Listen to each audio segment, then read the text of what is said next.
네, 안녕하십니까. 이번에 저널 소개를 받게 된 최용환이라고 합니다. 제가 이번에 소개해드릴 저널은 초음파 신경먼지를 사용한 말초 신경계에서 무선 신호를 측정한 것으로 이 논문의 임팩트 팩터는 2023년 기준으로 14.7입니다. 네, 이 논문의 correspondence 저자인 교수 조세 M. 카르메나 씨를 소개해 드리도록 하겠습니다. 네, 이분은 캘리포니아 버클리 대학에서 전자공학과 뉴로사이언스에서 교수직을 하시고 계시고, 그 다음 이분이 진행하시고 있는 연구들은 컨트롤, 인텔리전트 시스템, 그 다음 로보틱스와 같은 파트를 연구를 하시며, 그 외에도 바이오 시스템 앤 컴퓨테이셔널 바이올로지 BIO와 브레인 머신 인터페이스, 뉴로프로스테틱스 앤 센서리 모니터 러닝 앤 컨트롤 등과 같은 다양한 분야에 대해서도 연구를 진행하고 계십니다. 네, 제가 이번에 소개해드릴 뉴럴저스트 시스템에서 뉴럴저스트에서 소개해드리도록 하겠습니다. 이 뉴럴저스트는 초음파를 통해 신경 및 근육의 전기 생략적 신호를 무선으로 기록하는 이런 혁신적인 기술을 개발하였고, 이 매우 작은 이 초미세 센서는 배터리가 필요 없으며 초음파를 사용해 전력으로 바꿔 반사 신호를 사용하여서 이렇게 데이터를 전송하게 합니다. 네, 그래서 이를 통해 체내에서 실시간에 고해상도 EMG 및 ENG 신호를 기록하게 합니다. 이 기술이 필요한 이유는 안전성인지 보장이 되어 있고, 효율적인 신경 모니터링을 가능하게 하며, 무선 및 소형화된 신경 모니터링 장치는 만성질환 관리, 신경장애 치료, 생체 신호 연구 등 다양한 의료 분야에서 널리 필요하기 때문에 이 뉴럴저스트 시스템이 효율적인 것을 알 수가 있습니다. 네, 그래서 이 EM 에너지에 대한 챌린지에 관련돼서 말씀드리도록 하겠습니다. 이 논문에서 초음파를 사용하여서 이렇게 근전도 및 이렇게 EMG와 ENG 기록을 이렇게 무선으로 측정을 하였는데, 기존에는 이렇게 일렉트로마그네틱 에너지를 사용하여서 그런 기록들을 측정을 하였는데, 이에 따라 문제점들이 있었는데, 우선은 첫째로 조직 내에서 이 5mm보다 더 작은 스케일의 장치들에 대해서는 이 일렉트로매그네틱 파워를 사용하였을 때 이 효율성이 급격하게 떨어지는 것을 확인할 수가 있었습니다. 그래서 이에 따라 저는 서플리먼터리 도큐멘트에 나와 있는 조금 더 추가적인 내용을 확인하고 싶어 좀 살펴보았는데, 이 작은 사이즈의 이런 RLC 등과 같은 이런 패시브한 소자들은 이런 달성 가능한 밸류들의 값이 제한될 뿐만이 아니라 조직 내에서 이런 과도한 열의 문제 때문에 전력 밀도가 제한된다는 것을 확인할 수가 있었습니다. 따라서 이렇게 무선 시스템에서 일렉트로마그네틱 에너지 대신 이렇게 초음파를 사용하였을 때 여러 장점들이 있었는데, 우선은 낮은 조직 내에서 낮은 에너지 감쇄로 인해 조금 더 조직 내에서 더 깊은 침투가 가능하게 되며, 더 높은 공간 해상도와, 이미 여러분들도 아시다시피 초음파는 이미 신체를 대상으로 많이 사용하고 있어 안정성 등이 이미 보장이 되어 있고, 그 다음 밀리미터 스케일보다 더 작은 사이즈에 대해서도 측정이 가능하여 이렇게 확장성 등과 같은 부분에서도 이렇게 이점을 가지고 있는 것을 확인할 수가 있습니다. 네, 그래서 뉴럴저스트 시스템에 대해서 어떤지 아까 간략하게 소개를 드렸는데, 이번 부분에서는 뉴럴저스트 시스템이 어떻게 구성이 되어 있는지에 대해서 설명해 드리도록 하겠습니다. 이 뉴럴저스트 시스템은 우선 외부 초음파 송수신기 보드와 밀리미터 스케일의 이렇게 센서로 이루어져 있습니다. 이때 밀리미터 스케일의 센서는 비 그림과 같이 근육에 대해서 이렇게 장치를 달았을 때 나타낸 이제 사진이고, 이제 A의 사진은 이제 전체적인 플로우에 대해서 나타낸 것인데, 이 부분은 다음 페이지에 설명해 드리도록 하겠습니다. 그 다음 이제 C에 나타나 있는 이제 그림은 이제 그 밀리미터 스케일의 센서에 대한 그 신경먼지 장치에 대해서 이제 각 파트별로 이렇게 나누어서 뜯어본 그 그림인데, 이에 대해서 조금 이제 설명을 드리자면은,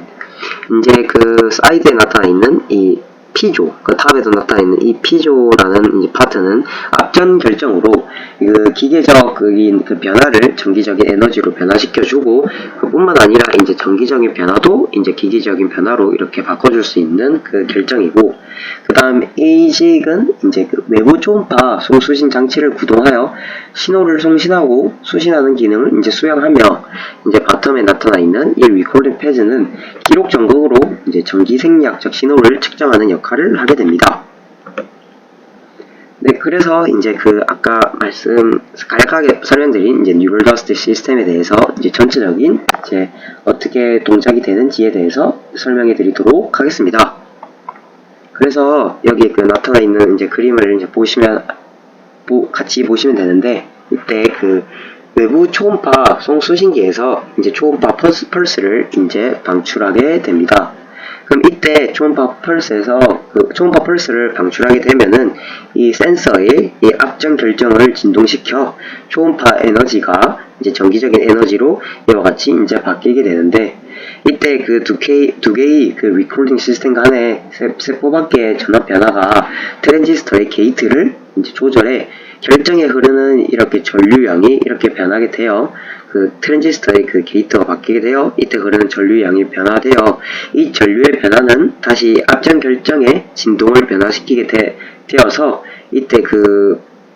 진동이 변화되어서 이때 그 반사된 신호가 다시 이제 그 초음파 송신기를 통해 이렇게 받게 되고, 이 에너지 강도와 이제 변화를 이제 인지하게 됩니다. 이때 이 반사된 초음파 펄스의 형태가 전기 생략적 전압 신호를 이제 인코딩하고 이제 다시 재구성하도록 됩니다. 그래서 이제 그 부분에 대해서 이제 조금 더 추가적인 설명을 드리자면은, 이제 이 FPGA에서 이제 그 필드 프로그래머블 게이트 어레이에서 신호 기록을 시작하기 위해 이렇게 트리거 신호를 이와 같이 생성하게 됩니다. 그래서 이 B 그림과 같이 이제 그 정리 생략적 신호가 이 전극에서 이제 그 신경먼지의 기록 전극에 의해 이렇게 감지된 신호를 나타내고, 그럼 이 그 감지된 신호에서 이제 그 외부에서부터 이제 전력을 얻기 위하여 이 C에서 이렇게 전력 그 전송 펄스를 이제 외부에서 이제 이렇게 인가하게 됩니다. 그럼 그 신호를 인가하게 된 다음에 이렇게 그 신경이나 이렇게 그 근육으로 이렇게 그 신호가 인가하게 되고, 다시 이제 그 반사된 신호를 이렇게 트랜스듀서를 통해 이렇게 받게 되는데, 그럼 이때 그 초음파 전송 펄스가 먼지에 반사되어서 그 트랜스듀서로 나타내는 그 그림을 나타내고, 이에 대해서 조금 더 이제 자세히 보게 된다면은, 여기에 그 F의 그림에 나타나 있듯이 이 신호는 이제 여러 가지 파트로 나누게 되는데, 이제 초반 부분에 나타나게 되는 이제 이 큰 포화 신호는 정성 펄스와 겹치게 되어 이제 무시할 수 있는 파트고, 이제 이 초록색 박스로 나타나 있는 이 파트가 이제 반사된 신호의 그 형태를 나타나게 되어 이때 이 그 신호들이 이제 신경 먼지 장치 전극에서 감지된 이런 전기 생략적 신호에 의해서 변조된 이 초음파 에너지들을 반영하게 됩니다. 그럼 이에 따라서 이 신호들을 이제 다시 이 부분만 이제 필터링을 거치게 되어서 이제 렉티파이 과정을 거쳐 다시 이제 이 부분을 이제 조금 그 신호에 변조시켜 이와 같이 이제 PC에서 이 그림을 확인하게 되어 이제 재구성하도록 합니다. 네, 그래서 이제 그 외부 초음파 송수신기 보드에 대해서 특징을 조금 설명드리도록 하겠습니다. 네, 이 A의 그림에 나타나 있는 이 그림은 이제 8.9mm 부분에서 이제 디웨이티드한 포커스를 나타내는데, 이 부분에 대해서 조금 설명을 드리자면은, 보드가 초점을 맞추는 능력으로 이제 이 부분에서 에너지를 집중시켜 신호의 강도를 높여 조금 더 정확한 데이터 수집을 가능하도록 합니다. 근데 B에서는 이제 그 XY 단면 빔 패턴을 이렇게 보여주게 되는데, 빔의 그 근거리장과 이제 그 원거리장 등을 이렇게 보여주어 이제 레일리 거리에서 이제 가장 좁은 빅을 나타내게 됩니다. 그때 저는 near far field 이렇게 레일리 디스턴스에 대해서 이런 개념들을 처음 듣게 되어서 뭐 다들 아실 수도 있겠지만은 이 부분에 대해서 저는 처음 알게 되어 조금 설명을 드리자면은 이 near field라고 하는 이 근거리장은 이 소스로부터 매우 가까운 거리에서 파동이 전파되는 영역이고, 원거리장은 이제 소스에서 멀리 떨어진 거리에 이제 파동이 전파되는 영역이며, 레일리 거리는 그 근거리장에서 이제 원거리장으로 이제 전환되는 지점입니다. 이 지점에서 이제 초음파 빔이 이제 가장 좁아지게 되어 이제 고해상도 데이터 수집에 이제 유리하여 이렇게 레일리 거리에서 이렇게 측정을 합니다.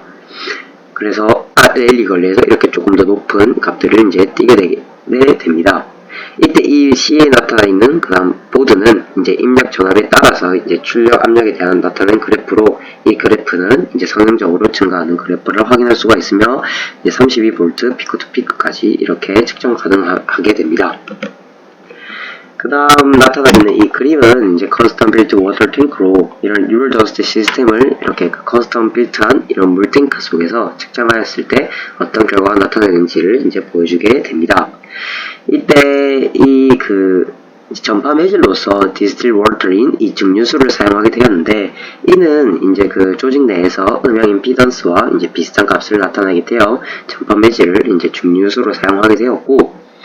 그 다음으로 이제 여기에서 이제 그 와이어들 사이에서 이 전류를 인가하였을 때 이 전위 차이는 세포 밖의 그 전기 생략적 신호를 이제 모방하게 됩니다. 이제 이 펄스들은 이제 그 실제 실험과 동일하도록 이제 매 100 마이크로세크마다 6개의 540 나노세크의 이제 펄스들을 인가하였습니다. 그 다음으로 이제 여기에 이 그림에 나타나 있는 이제 반사된 이제 백스캐터 파형의 이제 진폭에 관련된 이제 4가지 관심 영역을 나타내게 됩니다. 이때 이제 두 번째 영역에서만 이제 그 앞전 결정에서부터 이 반사된 그 신호의 그 증폭에 관한 이 결과값으로, 이때 이 기록 전극에서 이 전위 차이로 인해 이 반사된 신호의 그 진폭이 이렇게 자극에 따라서 달라지는 것을 이 점선과 실선을 통해서 구분할 수가 있고, 그 외의 영역에서는 이제 그 자극이 뭐 변화함에 꺼지거나 켜졌을 때 딱히 변화가 없는 것을 이제 확인할 수가 있었습니다. 그래서 이 워터 탱크의 이제 결과에 대해서 소개를 드리자면, 이 F의 그림을 보시면은 이제 전체적으로 이제 우상향하는 그래프를 볼 수가 있어, 이제 이 그래프를 통해 이 입력 전압에 따라 반사된 신호는 이제 리니어한 리스폰스를 띈다라고 이제 말할 수 있게 됩니다. 그 다음 이 H 그림에 나타나 있는 것은 이제 0.7mm의 정렬 오차에 따른 이제 그 노이즈 플로어가 이렇게 2배씩 증가된다는 것을 나타내는 그림이고, I에 나타나 있는 그림은 이제 각 정렬 오차에 따라서 이제 노이즈 플로어가 이펙티브한 노이즈 플로어가 바뀌게 된다는 것을 나타내는 그림이 됩니다. 이때 이 노이즈 플로어에 대해서 설명을 드리자면은, 이 노이즈 플로어는 이제 그 장치나 시스템에서 측정할 수 있는 최소 신호 수준을 이제 의미하게 되는데, 이때 이 노이즈 플로어가 이렇게 증가하거나 바뀌면은 결국 그 시스템에서 측정할 수 있는 최소 신호 수준이 바뀌게 되거나 아니면 증가하게 됨에 따라 그 시스템의